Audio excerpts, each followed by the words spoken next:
ನಮಸ್ಕಾರ, ಎಲ್ಲರೂ ಹೇಗಿದ್ದೀರಾ? ಎಲ್ಲರೂ ಚೆನ್ನಾಗಿದ್ದೀರಾ ಅಂತ ಭಾವಿಸ್ತೀನಿ. ಇವತ್ತೊಂದು ದಿನ ನಾವು ಎಲ್ಲ ಹೊರಡ್ತಾ ಇದ್ದೀವಿ ಡೆಲ್ಲಿಗೆ ಅಂತ ಗೆಸ್ ಮಾಡಿ.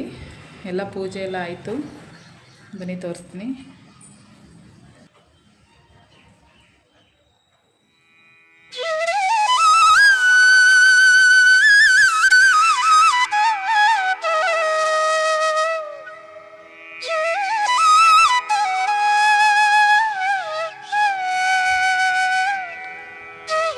ದೇವ್ರ ಪೂಜೆ ಎಲ್ಲ ಮುಗ್ದಿದೆ.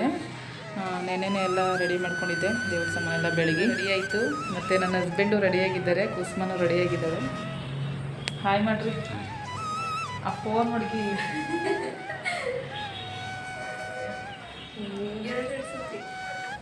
ಎಲ್ಲ ರೆಡಿಯಾಗಿದ್ದಾರೆ. ಇನ್ನು ನನ್ನ ಮಗ ಇನ್ನೂ ರೆಡಿಯಾಗಿಲ್ಲ, ಅದಕ್ಕೋಸ್ಕರ ಕಾಯ್ಕೊಂಡು ಕೂತಿದ್ದೀವಿ.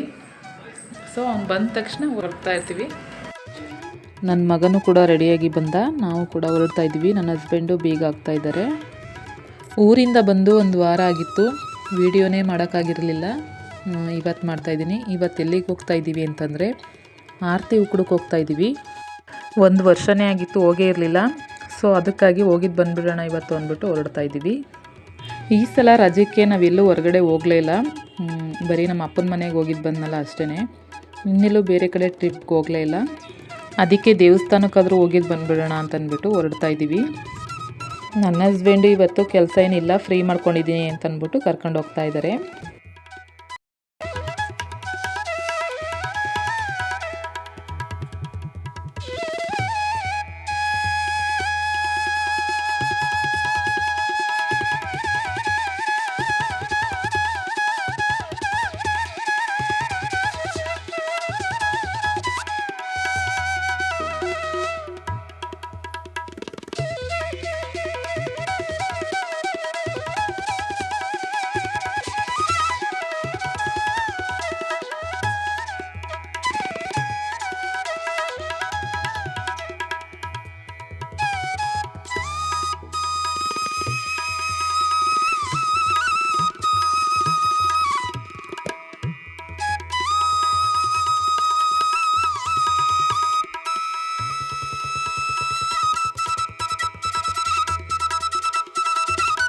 ಹಾಗೆಯೇ ನಾನು ಒಂದು ಎಳ್ನೀರು ಕುಡಿದ್ಬಿಟ್ಟು ಮತ್ತು ಬೆಳಗ್ಗೆ ತಿಂಡಿ ಏನು ಮಾಡಿರಲಿಲ್ವಲ್ಲ, ಅದಕ್ಕೆ ಕಾವೇರಿ ಫಾಸ್ಟ್ ಫುಡ್ಡಲ್ಲಿ ತಿಂಡಿ ತಗೊಳ್ಳೋಣ ಅಂದ್ಕೊಂಡು ಹೋದ್ವಿ. ಅಲ್ಲಿ ಎಲ್ಲ ಖಾಲಿಯಾಗಿದೆ, ಬರೀ ಇಡ್ಲಿ ಮಾತ್ರ ಇದೆ ಅಷ್ಟೇ ಅಂತ ಹೇಳಿದರು. ಸರಿ ಆಯಿತು, ಇನ್ನೇನು ಮಾಡೋಕ್ಕಾಗುತ್ತೆ, ಅದನ್ನೇ ಕೊಡಿ ಅಂದ್ಬಿಟ್ಟು ಎಲ್ಲರೂ ಒಂದೊಂದು ಪ್ಲೇಟ್ ಇಡ್ಲಿ ತೊಗೊಂಡ್ವಿ. ನನ್ನ ಹಸ್ಬೆಂಡ್ಗೆ ಇಡ್ಲಿ ಸಾಂಬಾರು ಅಂದರೆ ತುಂಬ ಇಷ್ಟ. ನನಗೆ ಮತ್ತು ಮಕ್ಕಳಿಗೆ ಅಷ್ಟಕ್ಕಷ್ಟೇ ಇಷ್ಟ ಆಗೋಲ್ಲ. ಅಟ್ಲೀಸ್ಟ್ ದೋಸೆ ಆದ್ರೂ ಕೂಡ ತಿಂದ್ಬಿಡ್ತೀವಿ, ಇಡ್ಲಿ ಸಾಂಬಾರು ಅಂದರೆ ಅಷ್ಟು ಇಷ್ಟ ಆಗೋಲ್ಲ. ಸರಿ ಇನ್ನೇನು ಮಾಡೋಕ್ಕಾಗುತ್ತೆ ಅಂದ್ಬಿಟ್ಟು ತಿಂದ್ಕೊಂಡು ದೇವಸ್ಥಾನ ಕಡೆಗೆ ಹೊರಟ್ವಿ. ಆರತಿ ಕೂಡ ದೇವಸ್ಥಾನ ಸಿಕ್ತು. ಸರಿ ಅಂತ ಬಂದು ನೋಡಿದರೆ ಫುಲ್ಲು ರಶ್ ಅಂದರೆ ರಶ್ಶು, ತುಂಬ ಜನ ಬಂದಿದ್ದರು. ಮತ್ತು ಕಾರ್ಗಳು ಆಟೋಗಳೆಲ್ಲ ಈ ಥರ ಜಾಮ್ ಆಗಿಬಿಟ್ಟಿತ್ತು. ಇಷ್ಟೊಂದು ರಶ್ಶು. ಇನ್ನು ಅಮಾವಾಸ್ಯೆ ಹುಣ್ಣಿಮೆಗೆ ಇನ್ನೆಷ್ಟು ರಶ್ ಇರ್ತಾರ ಗೊತ್ತಿಲ್ಲ. ಬೇರೆ ದಿನ ಹೋಗಿದ್ರೆ ಇಷ್ಟೊಂದು ರಶ್ಶು. ಸರಿ ಬಿಡು ಅಂದ್ಬಿಟ್ಟು ಒಳಗಡೆಗೆ ಹೋದ್ವಿ, ದೇವಸ್ಥಾನದ ಒಳಗಡೆಗೆ. ಅಲ್ಲಂತೂ ತುಂಬ ಜನ ನೋಡಿ ನಮಗಂತೂ ಸಾಕಾಗೋಯ್ತು. ಯಪ್ಪ, ಇಷ್ಟು ರಶ್ ಇದ್ದಾರಲ್ಲ, ಪೂಜೆ ಮಾಡಿಸೋದಕ್ಕಾಗುತ್ತೆ ಇವಾಗ ಒಳಗಡೆಗೆ ಹೋದರೆ ನಾವು ಬರೋದು ಎಷ್ಟೆಷ್ಟೊತ್ತಾಗುತ್ತೋ ಅಂತಂದ್ಬಿಟ್ಟು ಆ ಜನಗಳು ನೋಡಿ ಅರ್ಧ ಭಯ ಆಯಿತು ನಮಗೆ. ಪೂಜೆ ಮಾಡಿಸೋದ ಅಂತ ಹೋದವರು ಆ ಬಿಸಿಲಿಗೂ ಆ ಜನಗಳು ನೋಡಿ ಇಷ್ಟು ರಶಲ್ಲಿ ನಮ್ಗೆ ಪೂಜೆ ಮಾಡೋಕ್ಕೆ ಜಾಗ ಸಿಗೋದು ಇಲ್ಲ. ಆಮೇಲೆ ಎಷ್ಟೆಷ್ಟೊತ್ತಾಗುತ್ತೋ ನಿಂತ್ಕೊಳ್ಳೋಕ್ಕಂತೂ ಆಗ್ತಾ ಇರಲಿಲ್ಲ. ಸರಿ ಬಿಡು, ಇನ್ನು ಪೂಜೆ ಮಾಡ್ಸೋಕ್ಕಾಗಲ್ಲ ಅಂತ ಹೇಳಿ ಅಲ್ಲೇ ಕೈ ಮುಗಿದು ಗಂಧದ ಕಡ್ಡಿ ಅಲ್ಲೇ ಹಸ್ಬಿಟ್ಟು ಅಲ್ಲೇ ಕೈ ಮುಗಿದು ತಡ ಹೊಡಿಸ್ಕೊಳ್ಳೋಕ್ಕೆ ಅಂದ್ಕೊಂಡು ಆ ಕಡೆಗೆ ಹೋದ್ವಿ. ಇಲ್ಲೇ ಗಂಧದ ಕಡ್ಡಿ ಹೆಚ್ಚಿ ಕೈ ಮುಗಿಯೋದಕ್ಕೂ ಬಿಡ್ತಾ ಇಲ್ಲ ಜನ, ಅಷ್ಟು ರಶ್ಶು ಅಂದರೆ ರಶ್ಶು, ನೀವೇ ನೋಡ್ತಾ ಇದ್ದೀರಲ್ಲ. ಸರಿ ಅಂದ್ಬಿಟ್ಟು ಅಲ್ಲೇ ಸ್ವಲ್ಪ ಹೊತ್ತು ನಿಂತಿದ್ದು, ಹೆಂಗೆ ಜಾಗ ಮಾಡಿಕೊಂಡು ಗಂಧದ ಕಡ್ಡಿ ಹೆಚ್ಚಿ ಕೈ ಮುಗ್ದು ತಾಯಿ ಅಹಲ್ಯ ದೇವಿ ಎಲ್ಲರಿಗೂ ಒಳ್ಳೇದು ಮಾಡಮ್ಮ ಅಂತ ಬೇಡ್ಕೊಂಡು ತಡೆ ಹೊಡಿಸ್ಕೊಳ್ಳೋದ ಅಂದ್ಬಿಟ್ಟು ಈ ಕಡೆ ಬಂದ್ವಿ. ನಾವು 4 ಜನನೂ ಈ ರೀತಿ ತಡೆ ಹೊಡಿಸ್ಕೊಳ್ಳೋದಕ್ಕೆ ಅಂದ್ಬಿಟ್ಟು ತಗೊಂಡ್ವಿ. ಒಂದೊಂದಕ್ಕೆ 60 ರೂಪಾಯಿ. ಇಲ್ಲಿ ನೋಡಿ ಎಲ್ಲ ಮೊಟ್ಟೆನ ಎಷ್ಟೊಂದು ಹೊಡೆದಿದ್ರು ಅಂದರೆ ಅದೇ ಫುಲ್ಲು ಮೊಟ್ಟೆದೇ ಒಂದು ಸರೋವರ ಥರ ಆಗಿಬಿಟ್ಟಿತ್ತು. ಅಷ್ಟೊಂದು ಜಾಸ್ತಿ ನಮಗೆ ನೋಡಿ ಅದು ಒಂಥರ ಸ್ಮೆಲ್ಲೇ ಬಂದ್ಬಿಡ್ತು ಆ ಕಡೆ ಸೈಡು. ಅಷ್ಟೊಂದು ಜನ ಅಂದರೆ ಜನ, ಯಪ್ಪ ಎಷ್ಟು ಜನ ಬರ್ತಾರೆ ಅಂತ ನಂಗೆ ಗೊತ್ತೇ ಇರಲಿಲ್ಲ. ಇದೇ ಫಸ್ಟು ಇಷ್ಟೊಂದು ಜನ ನೋಡಿದ್ದು, ಅದು ಈ ದೇವಸ್ಥಾನದಲ್ಲಿ. ಸರಿ ಅಂತ ಹೇಳಿ ನಾವು ಕೂಡ ಹೋಗಿ ತಡೆ ಹೊಡಿಸ್ಕೊಂಡು ಹೊರಟ್ವಿ. ಹಾಗೆಯೇ ಒಂದು ದೇವಸ್ಥಾನ ಮುಂದೆ ಒಂದು ಸೆಲ್ಫಿ ತೊಗೊಂಡು ಹೊರಟ್ವಿ.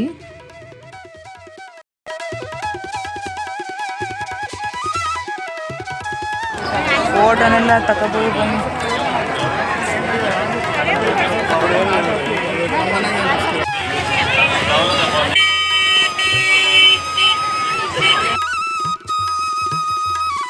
ನನ್ನ ಹಸ್ಬೆಂಡು ಕಡಲೆಪುರಿ ಮತ್ತು ಮಿಕ್ಚರೆಲ್ಲ ತಗೊಳ್ತಾಯಿದ್ರು. ಅವ್ರಿಗೆ ಊಟ ತಿನ್ನದೇ ಇರಲಿ ಕಡಲೆಪುರಿ ಅಂತೂ ಅವ್ರಿಗೆ ತುಂಬ ಫೇವ್ರೇಟು. ಅದಕ್ಕೆ ಅದನ್ನು ತಗೊಳ್ತಾಯಿದ್ರು. ಟೈಮ್ ಇವಾಗ ಒಂದು 3-3:30 ಆಗಿತ್ತು. ಪೂಜೆ ಏನು ಮಾಡಿಸ್ದೇ ಹೋದರೂ ಕೂಡ ಅಷ್ಟು ಟೈಮ್ ಆಯಿತು. ಅಲ್ಲಿ ತಡ ಹೊಡೆದೇ ಸ್ವಲ್ಪ ಲೇಟ್ ಮಾಡಿದ್ರು. ಅಲ್ಲಿಂದ ಬಂದು ಕಬ್ಬಿನ ಜ್ಯೂಸ್ ಕುಡಿಯೋಣ ಅಂತ ಅಂದ್ಬಿಟ್ಟು ಅಲ್ಲೇ ನಿಲ್ಲಿಸಿದ್ರು. ಬಿಸಿಲಿಗೆ ಹೊತ್ಕು ತಣ್ಣಗೆ ಚೆನ್ನಾಗಿರುತ್ತೆ ಅಂತಂದ್ಬಿಟ್ಟು ಅಲ್ಲೇ ಮಾಡೋ ತನಕ ಕೂತ್ಕೊಂಡ್ವಿ. ಈಚೆ ಕಡೆ ಬಂದು ಕಾರೊಳಗಡೆ ಕೂತ್ಕೊಳ್ಳೋಕ್ಕಾಗಲಿಲ್ಲ. ಕಬ್ಬಿನ ಜ್ಯೂಸ್ ಕುಡಿದು ಮತ್ತು ಒಂದು ಅನ್ನ ಸಾಂಬಾರು ತಿನ್ಕೊಂಡು ಮನೆ ಕಡೆಗೆ ಹೊರಟ್ವಿ.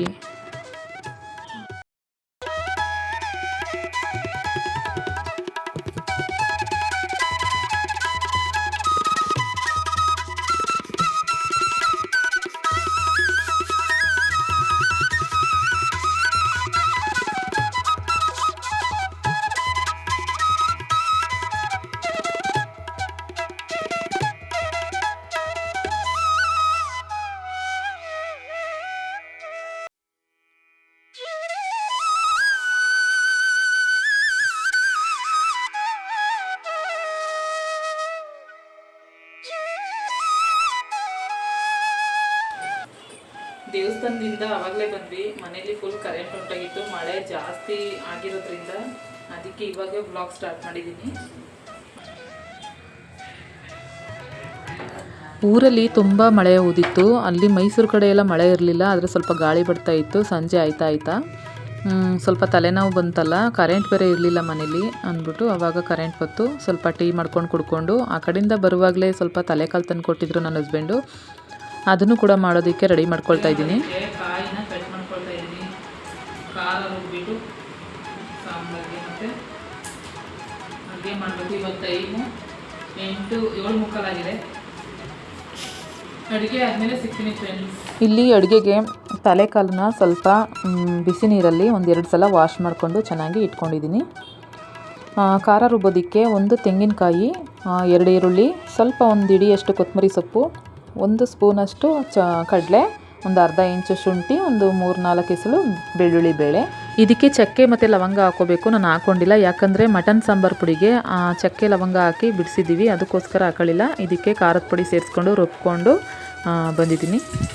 ಇದನ್ನು ಹಾಕ್ಕೊಂಡು ರುಬ್ಕೊಂಡಿದ್ದೀನಿ. ಕುಕ್ಕರ್ಗೆ ಒಂದು ಸ್ವಲ್ಪ ಎಣ್ಣೆ ಹಾಕ್ಕೊಂಡು ಇದಕ್ಕೆ ಈರುಳ್ಳಿ ಕಟ್ ಮಾಡ್ಕೊಂಡಿದ್ನಲ್ಲ ಒಗ್ಗರಣೆಗೆ, ಅದನ್ನು ಹಾಕ್ಕೊಂಡು ಈರುಳ್ಳಿ ಎಲ್ಲ ಸ್ವಲ್ಪ ಕೆಂಪಗಾದ್ಮೇಲೆ ಈ ತಲೆಕಾಲು ಮಾಂಸನ ಚೆನ್ನಾಗಿ ಹುರ್ಕೋಬೇಕು.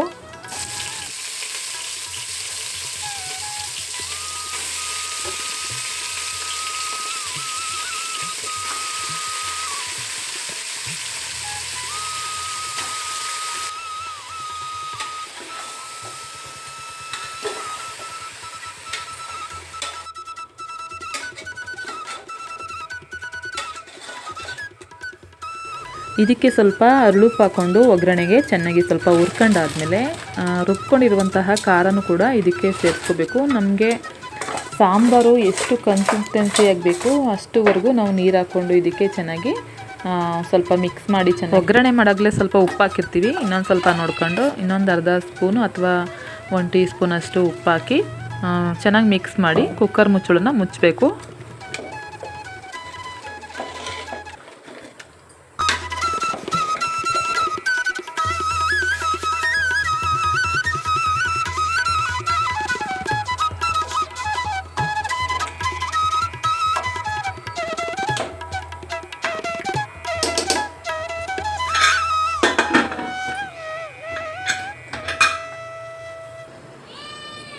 ಏನು ಬೇಕು? ಇವಾಗ ತಾನೇ ಹಾಲುವನ್ನು ತಿಂದ್ರಲ್ಲ, ಇನ್ನೇನು ಬೇಕು?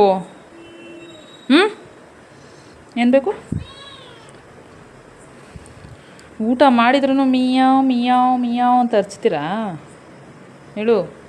ಮಳೆ ಎಲ್ಲ ಊದು ಈಚೆ ಕಡೆ ಎಲ್ಲ ನೆಂದೋಗಿದೆ, ಮ್ಯಾಟ್ ಎಲ್ಲ ಫುಲ್ಲು. ನೋಡಿ, ಇದು ಊಟ ಎಲ್ಲ ಮಾಡಿದ್ರೂ ಸುಮ್ಮನೆ ಕಿರ್ಚೋದು ಯಾವ ರೀತಿ ಆಡುತ್ತೆ ಅಂತ ನೋಡಿ.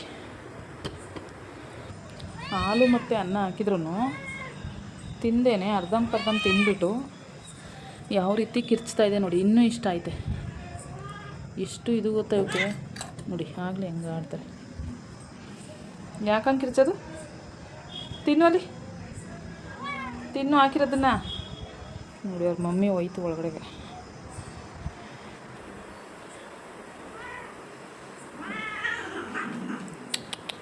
ನೋಡಿ ಈಗ ಅವ್ವ ಮಗಳಿಗೆ ಆಯ್ತಾ ಇಲ್ಲ ಇವಾಗ.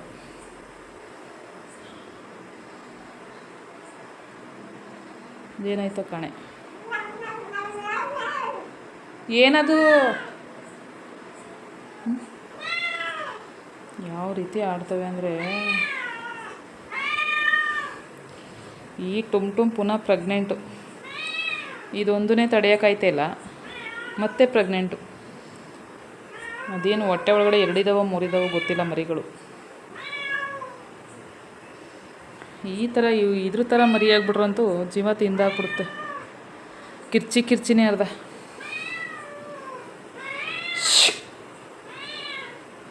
ಏ ಟುಮ್ ಯಾಕೆ ಹಿಂಗೆ ನಿನ್ನ ಮಗಳು ಇಷ್ಟೊಂದು ತೀಟ? ಏನು ಮಾಡ್ತಿದ್ಯಾ? ಹೇಳು. ನಿನ್ನ ಮಗಳು ಬುದ್ಧಿ ಯಾಕೆ ಹಿಂಗಿದೆ? ನಿನ್ನ ಥರ ಸೈಲೆಂಟಾಗಿ ಯಾಕಿಲ್ಲ? ನೋಡು ಆಗಲೇ ಹೆಂಗೆ ಆಡ್ತೈತೆ ಅದು. ಒಂದು ಕಡೆ ಕೂತ್ಕೊಳ್ಳಲ್ಲ ಮಾತ್ರ ಅದು. ಅಲ್ಲಿ ನೋಡಿ,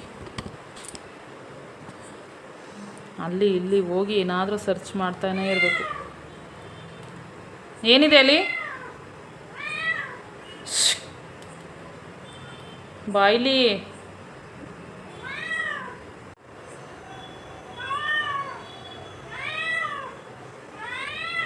ನೋಡಿ ಹಂಗೆ ಆಡುತ್ತೆ ಅಂತ. ಒಂದು ಕಡೆ ಇರಲ್ವಲ್ಲ.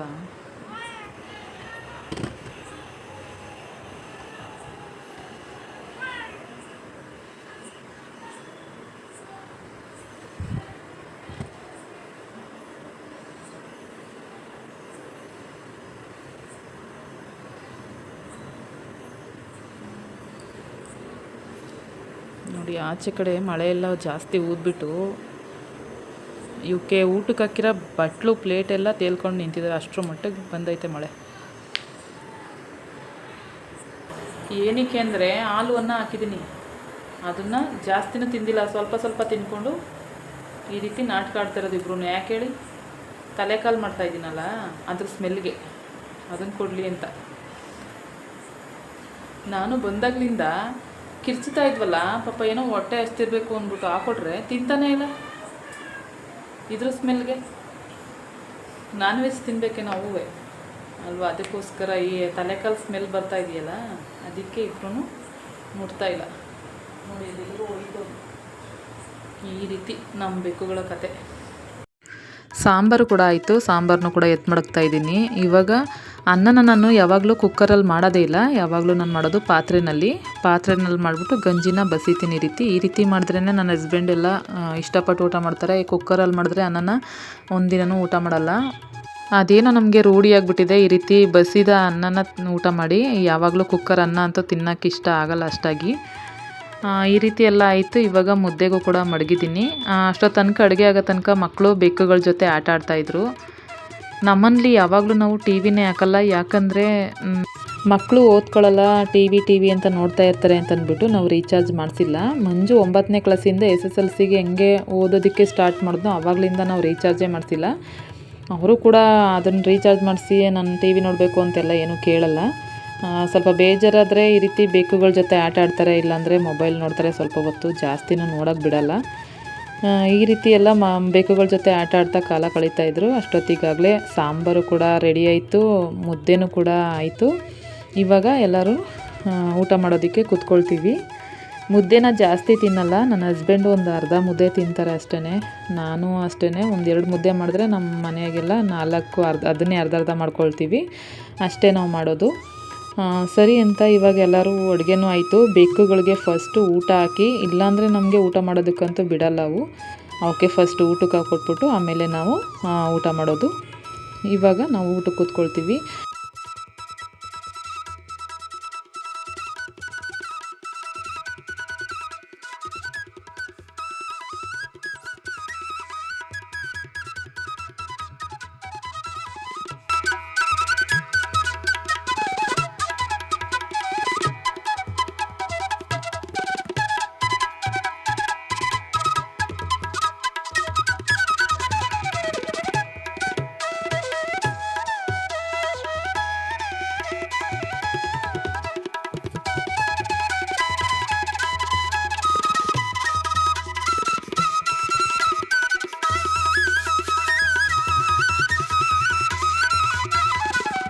ಅಡುಗೆ ಮಾತ್ರ ತುಂಬ ರುಚಿಯಾಗಿತ್ತು. ಎಲ್ಲರೂ ತೃಪ್ತಿಯಿಂದ ಊಟ ಮಾಡಿದ್ವಿ. ನನ್ನ ವಿಡಿಯೋ ನಿಮಗೆಲ್ಲ ಇಷ್ಟ ಆಗಿದೆ ಅಂತ ಅಂದ್ಕೊಳ್ತೀನಿ. ಇಷ್ಟ ಆಗಿದ್ರೆ ಲೈಕ್ ಮಾಡಿ, ಶೇರ್ ಮಾಡಿ, ಕಮೆಂಟ್ ಮಾಡಿ. ಇನ್ನೂ ಯಾರು ಸಬ್ಸ್ಕ್ರೈಬ್ ಮಾಡ್ಕೊಂಡು ನೋಡಿಲ್ಲ ಅವರು ಪ್ಲೀಸ್ ಸಬ್ಸ್ಕ್ರೈಬ್ ಮಾಡ್ಕೊಂಡು ನೋಡಿ. ಸಿಗ್ತೀನಿ ನೆಕ್ಸ್ಟ್ ವ್ಲಾಗಲ್ಲಿ. ಅಲ್ಲಿವರೆಗೂ ಟೇಕ್ ಕೇರ್, ಬಾಯ್.